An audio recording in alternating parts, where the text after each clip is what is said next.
देश हमारे शहीदों को मैं नमन करता हूं जिन्होंने हमें आजाद याद कराया। उस शहीदों को मैं नमन और प्रणाम नमस्कार करता हूं जिन्होंने हमारे देश को आजाद कराया। जब हमारा देश आजाद हुआ, आजादी के बाद हमें एक गणतंत्र राज चलाना है। उसके लिए हमारे देश में संविधान तो बना 26 जनवरी 1950 को, लेकिन लागू नहीं हुआ। कतिपय कारणवश उसमें कमियां थी। क्या था? 26 जनवरी 1949 को हमारा संविधान बनकर तैयार हुआ, लेकिन क्या उसमें कारण था, क्या गलतियां थी, वो नहीं लागू हुआ। वो लागू हुआ 26 जनवरी 1950 को हमारे देश का संविधान लागू हुआ। संविधान में नियम होता है, कानून होता है, वो लागू हुआ। एक गणतंत्र राज चलाने के लिए हमें कानून की आवश्यकता पड़ती है। हमारे देश में कानून बनाने के लिए कमेटी गठित की गई। उस कमेटी के चेयरमैन अध्यक्ष डॉक्टर भीमराव अंबेडकर बाबा साहब को बनाया गया। उन्होंने 2 वर्ष 11 माह 18 दिन में अपना संविधान लिखा और उसको लागू किया। 259 पेज का लागू किया। 259 पेज माने अब कितने पन्ने होते हैं, आप लोग पढ़े लिखे जान लीजिए। उस नियम को लागू करने के लिए देश कैसे चलेगा? हमारा संविधान विश्व का सबसे बड़ा संविधान है। हमारे भारत के संविधान विश्व का सबसे बड़ा संविधान है और लचीला है, कठोर नहीं है। उसको कभी संशोधन किया जा सकता है। लिखित में है, मौखिक में नहीं। हमारा संविधान लिखित में है और लचीला है, कठोर नहीं है कि किसी वक्त हमें किसी आवश्यकता की कानून बनाने की आवश्यकता पड़े तो ऐसा कानून नहीं लिखा गया है कि उसको हम नहीं मिटा सकते हैं। वो मिट जाएगा, उसको हम बना लेंगे। अब बात रही डॉक्टर भीमराव अम्बेडकर ने ये तो पारित किया। फिर इसके बाद हमारे देश का चुनाव हुआ, गणराज्य का स्थापित हुआ, चुनाव हुआ।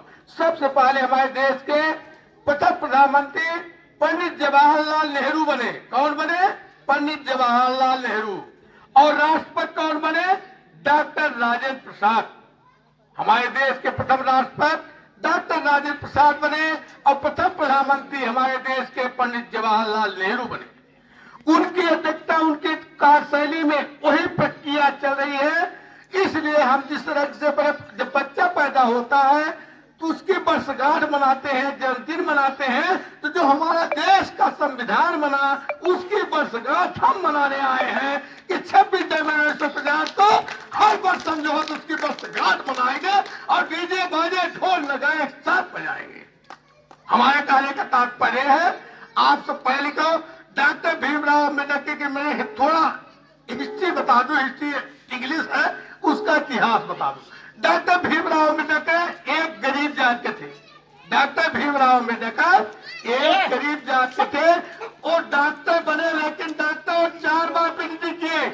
पीएचडी करने वाला डॉक्टर बनता है, एक विषय से नहीं किए, उसकी शोध होती है और 4 विषय से भीमराव अम्बेडकर ने पीएचडी की उपाधि ली है।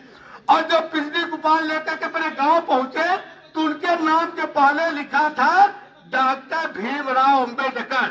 गांव वाले क्या जाने, तो सोचे डॉक्टर हो गए हैं डॉक्टर। एक उनके गांव का करीब व्यक्ति पहुंचा कि डॉक्टर साहब हमें इस मर्ज की दवा बता दीजिए। उन्होंने कहा कि हमने डॉक्टर मरीजों के नहीं बने हैं, हमने डॉक्टर समाज सेवा करने के लिए बने भाईजान। हमने डॉक्टर और डॉक्टर नहीं है, डॉक्टर तो मेरे नाम के पहले लिखा है, लेकिन मैं डॉक्टर मरीजों का नहीं बना है। हमने समाज को सेवा करने के लिए डॉक्टर हूं। मैं डॉक्टर आपकी सेवा करने के लिए नहीं हूं, आपके देश की सेवा करने के लिए हूं, आपके मरीज की सेवा करने के लिए वो मैं डॉक्टर हूं। फिर इसके बाद वो चले गए लंदन पढ़ने के लिए। लंदन में बैरिस्टर बने, जिसको कालत आप लोग कहते हो कि वहां बैरिस्टर कहते हैं। वहां करने के बाद उन्होंने बॉम्बे हाई कोर्ट में अपनी प्रैक्टिस करने के लिए गए तो वहां जितने पुराने वकील थे तो न उनको तो चंबल लाट हुआ, न उन्हें कुर्सियां दी गई। वहां जितने वकील थे वो बोले कि आप तो बहुत लंदन से पढ़ के आए हो बैरिस्टर साहब, आप बुद्धिमान हो, आपको यहाँ बैठे कोई ऐसा उनको दलील, लेकिन वो स्वामी बना था पर ही वकालत करना प्रारंभ कर।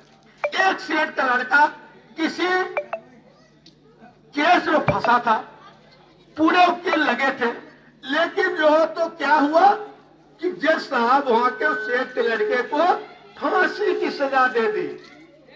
तब सेठ ने सोचा कि हमारे लड़का तो एक है, इतनी धन है, इतना संपत्ति, इतनी दौलत है, आखिर हमारे लड़के को कैसे बचाया जा सकता है।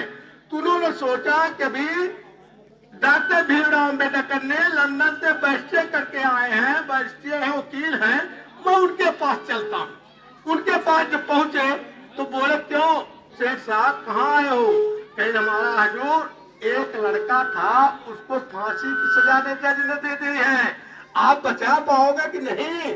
उन्होंने कहा देखिए मैं आपकी दलील रखूंगा, आपकी पैरवी करूंगा, अगर तो वक्त बताएगा, कानून बताएगा कि आपका लड़का बच पाएगा कि नहीं बच पाएगा। आप किसी और वकीलों के साथ जुड़े थे, आपकी फाइल बता रही है, कई वकीलों के पास जुड़े नहीं थे, अपनी पूरी दौलत दे दी वकीलों को, इसके बाद भी मेरे बच्चों को क्या हुआ? फांसी की सजा हुआ। चलिए देखते हैं, सुबह होने दीजिए, अभी कितने वक्त है? 10 दिन का फांसी की सजा है, देखते हैं फिर से अपील लगाएंगे। अपील लगाए, जज साहब बैठे, सरकारी वकील भी थे, पुराने भी वकील थे, उनके तरफ से डॉक्टर भीमराव काम कर रहे थे। तो जज ने पूछा क्यों बाबा साहब आप इस फाइल में, इस मिसिल में आपकी क्या दरखास्त है, क्या आप इसमें कुछ बोलना चाहते हैं? नहीं सर, इसमें हम क्या बोलना चाहते हैं, इसमें क्या करेंगे? आपने फांसी की सजा दे दी है। तो हमने फांसी की सजा दे दी है तो ये बच नहीं पाएगा। सब वकील बोले। अब वो सेठ जब सुना तो सोचा कहां से यार हम फंस गए, इतने वकील भी हार गए, पूरी संपत्ति भी, हमारे को फांसी हो जाएगी। और लौट आए बाबा साहब, फिर से गया सेठ की, बाबा साहब हमारी पैरवी आपने नहीं की। कहते नहीं सुनिए, अभी फांसी 3-4 दिन है, मैं फिर कल से जाता हूँ, देखते हैं आपका लड़का, कोशिश करेंगे बच जाएगा। नहीं अब तो मेरे पास कुछ नहीं बचा है, जितना बचा वो भी दे दूंगा आपको, हमारे लड़कों का आप बचा दीजिए। उन्होंने कहा सुनिए मैं भी दलित परिवार का हूँ, एक गरीब का बच्चा हूँ, आपसे घूस नहीं लूंगा, कानून पर लड़ेंगे, अगर कानून से आपका बच्चा बच जाएगा तो आपको हम बचा देंगे। फिर उन्होंने गया, जज साहब बोले तो कहीं हाँ आज बहस करेंगे हम सर आपसे, कहीं बोलिए, कहीं आप सर ये बताइए आपने इस बच्चे को फांसी की सजा दी है, आपने इस बच्चे को फांसी मौत की सजा नहीं दी है, आपके उसमें लिखना चाहिए कि फांसी मौत की सजाएं दी जाती है, आपने फांसी की सजा दी है, इसकी मौत की सजा नहीं दी है। तो हमारा कानून कहता है कि नहीं बचेगा, बच जाएगा। आपने मौत की सजा नहीं दी है, आपने फांसी की सजा दी है, उसके गले में फांसी लटका दी जाए। आपने नहीं बोला है, नहीं कहीं लिखवाया है कि फांसी है मौत, फांसी है सजाए मौत, आपने नहीं लिखा है। तब जज साहब ने कहा माने डॉक्टर साहब भीमराव, बाबा साहब आप हमसे जीत गए, ये लड़का आपका बरी हुआ, और शेर का लड़का बरी जब हो गया तो भीमराव अम्बेडकर ने उसके घर ले जा करके सौंपा, और उसके घर में जो हो तो उस बच्चे को उसको सजा मौत नहीं हुई। क्यों? एक शब्द होता है न्यायालय में कि अगर आपको फांसी दी जाती है तो फांसी का दूसरा नियम है, अगर फांसी है मौत की सजा दी जाती तब आपको मौत होगी नहीं होगी, फांसी की सजा मौत नहीं हो सकती। इसके बाद मैं अपनी वाणी को विराम देता हूं। जय हिंद, जय भारत।